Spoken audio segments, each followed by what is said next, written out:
शिमोगा के शिवप्पा नायक मार्केट में आज सुबह आरएसएस और बीजेपी और दीगर संघ की तंजीमों की जानिब से जश्न का इनेकाद किया गया था। ये जश्न राम मंदिर की इफ्तिताही तकरीब को लेकर मुनक़द किया गया था। इसी दौरान एक मुस्लिम खातून ने अल्लाह अकबर के नारे बुलंद किए, जिसके बाद जश्न में अफरा तफरी का माहौल पैदा हुआ। पुलिस ने खातून को हिरासत में लिया, जिसके बाद पूछताछ शुरू की। इसी दौरान इस खातून के वालिद ने बताया कि इनकी बेटी ज़हनी अमराज का शिकार है और वो मुख्तलिफ़ अस्पतालों में ज़ेर इलाज है। अंजुम आरा नामी खातून के वालिद सैयद अब्बास ने बताया कि वो गुज़िश्ता कई दिनों से ज़हनी अमराज का शिकार है। 10 साल पहले उसकी शादी हुई थी, लेकिन ज़हनी अमराज की वजह से कुछ दिनों से वो अपने शौहर से दूर है। अंजुम को साल 2018 से मुख्तलिफ़ माहिर नफ्सियात के ज़रिए से इलाज करवाया जा रहा है।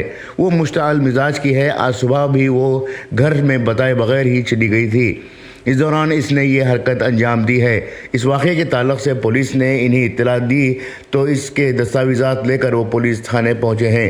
गौरतलब बात है कि आज सुबह अंजुम आरा ने संघ परिवार के जलसे के दौरान अल्लाह अकबर के नारे बुलंद किए थे, जिसकी वजह से राम मंदिर की इफ्तिताही तकरीब के जश्न में अफरा तफरी फैल गई और ये वाक़या मुल्क भर में फैल गया।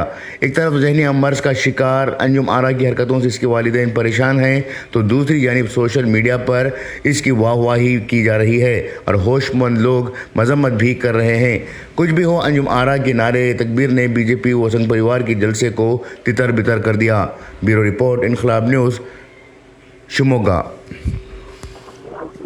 ನಮ್ಮ ಮಗಳು ಬೆಳಿಗ್ಗೆ ಗುಜರಿಗೆ ಯಾವುದು ಗಾಡಿ ತೊಗೊಂಡು ಹೋಗ್ತೀನಿ ಅಂತ ಬಂದು ನಾನು ಅವರಿಗೆ ಫಾಲೋ ಮಾಡ್ಕೊಂಡು ಬಂದೆ ಅಲ್ಲಿ ಬೈಪಾಸಲ್ಲಿ ಮಿಸ್ ಆಗಿಬಿಟ್ಲು ಅವಳು. ಮಿಸ್ ಆಗಿ ಮತ್ತು ನಾವು ಫಾಲೋ ಮಾಡ್ಕೊಂಡು ಬಂದಾಗ ಇಲ್ಲಿ ಪಾರ್ಕಿಗೆ ಬಂದಿರ್ಬೋದು ಅಂತ ಹೇಳಿ ನಾನು ಬಸವನಗುಡಿ ಪಾರ್ಕಲ್ಲಿ ಬಂದೆ, ಮಗಳು ಕರ್ಕೊಂಡು ಬಂದಿರೋದಂತ. ಅಲ್ಲೂ ಇದ್ದಿಲ್ಲ. ಫೋನ್ ಮಾಡಿದಾಗ ಅಲ್ಲಿ ಎಲ್ಲೋ ಫಂಕ್ಷನ್ ನಡೀತಾ ಇದೆ, ಅಲ್ಲಿ ಇದ್ದೇನೆ ಅಂತ ಹೇಳಿದ್ರು. ಅಷ್ಟರಲ್ಲಿ ನಾನು ಹೋಗೋದಂಗ ಅವಳು ಮತ್ತೊಬ್ಬ ಫೋನ್ ಮಾಡಿ ಸ್ಟೇಷನಿಗೆ ಕರ್ಕೊಂಡು ಹೋಗಿದ್ದಾರೆ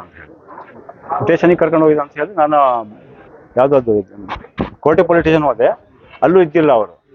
ಅಲ್ಲಿಂದ ಮತ್ತೆ ನಾನು ಇಲ್ಲಿಗೆ ಬಂದು ಮತ್ತೆ ಡಾಕ್ಯುಮೆಂಟ್ಸ್ ಕೇಳಿದ್ರು ಅವರು. ಸ್ವಲ್ಪ ಟ್ರೀಟ್ಮೆಂಟ್ ಕೊಡಿಸಿದ್ರು. ಅವಳು ಸ್ವಲ್ಪ ಮೆಂಟಲಿ ಸ್ವಲ್ಪ ಡಿಸ್ಟರ್ಬ್ ಆಗಿದ್ದಾರೆ. ಮದುವೆ ಆದಮೇಲೆ ಸ್ವಲ್ಪ 2018ರಿಂದ ನಾವು ಟ್ರೀಟ್ಮೆಂಟ್ ಕೊಡಿಸ್ತಾ ಇದ್ವಿ. ಈ ಮಾನಸ, ಓಪನ್ ಮೈಂಡ್, ಆಮೇಲೆ ಶ್ರೀಧರ್, ಆಮೇಲೆ ಮಣಿಪಾಲ್, ಆಮೇಲೆ ದಾವಣಗೆರೆ ಬಾಪೂಜಿ ಎಲ್ಲ ಕಡೆ ತಿರುಗಿಸಿದ್ವಿ. ಮತ್ತೀಗ ಮಣಿಪಾಲ್ ಅಡ್ಮಿಟ್ ಮಾಡಿಸ್ಬೇಕಂತ ಇದ್ದೀವಿ ಹೋಗಿ. ಹಾಗಾಗಿ ಸ್ವಲ್ಪ ಮೆಂಟಲಿ ಡಿಸ್ಟರ್ಬ್ ಆಗಿದ್ದಾಳ. ಸ್ವಲ್ಪ ಏನು ಮಾಡಿದ್ರೆ ಅವಳಿಗೆ ಗೊತ್ತಾಗಲ್ಲ. ಮನೆಯೆಲ್ಲ ವಸ್ತು ಎಲ್ಲ ಹಾಕೋದು, ಟಿವಿ ಹೊಡೆಯೋದು, ಗಾಡಿ ಹೊಡೆದ ನೋಡಿ. ಸುಮ್ಮನೆ ಮನಸ್ಸಿಗೆ ಅದು ಮಾಡೋದು, ಯಾರ ಮಾತು ಕೇಳಲ್ಲ, ಅವ್ರು ಹೇಳಿದ್ದಾಗಬೇಕು. ನನಗೆ ಫಸ್ಟ್ ಈಗ ಸಣ್ಣ ಮಗಳು ಮದುವೆ ಆಗಿ 1ನೇ ತಾರೀಕು ಮದುವೆ ಆಗಿದ್ದೆ. ಇವಾಗಲೂ ಮಕ್ಕ ಕಳ್ಸಿ ಅಂತ ನಾವು ಎಲ್ಲಿ ಕಳ್ಸೋಗುತ್ತೆ? ಅಷ್ಟು ಬೇಗ ದುಡ್ಡು ಎಲ್ಲ ಖಾಲಿ ಆಗಿರ್ತಾವ ನಮ್ಮ ಮದುವೆ ಮಾಡಿ. ಈ ಒಂದೇ ಸರಿ ಮಕ್ಕನ ಸುಮ್ಮನೆ ಆಗುತ್ತೆ. ಅದಕ್ಕೆ ಪ್ರೊಸೆಸ್ ಇರುತ್ತೆ. ಅದು ಯಾವ್ದು ಮಾತು ಕೇಳಲ್ಲ. ಸುಮ್ಮನೆ ಅವಳು ಏನು ಹೇಳ್ತ ಅದೇ.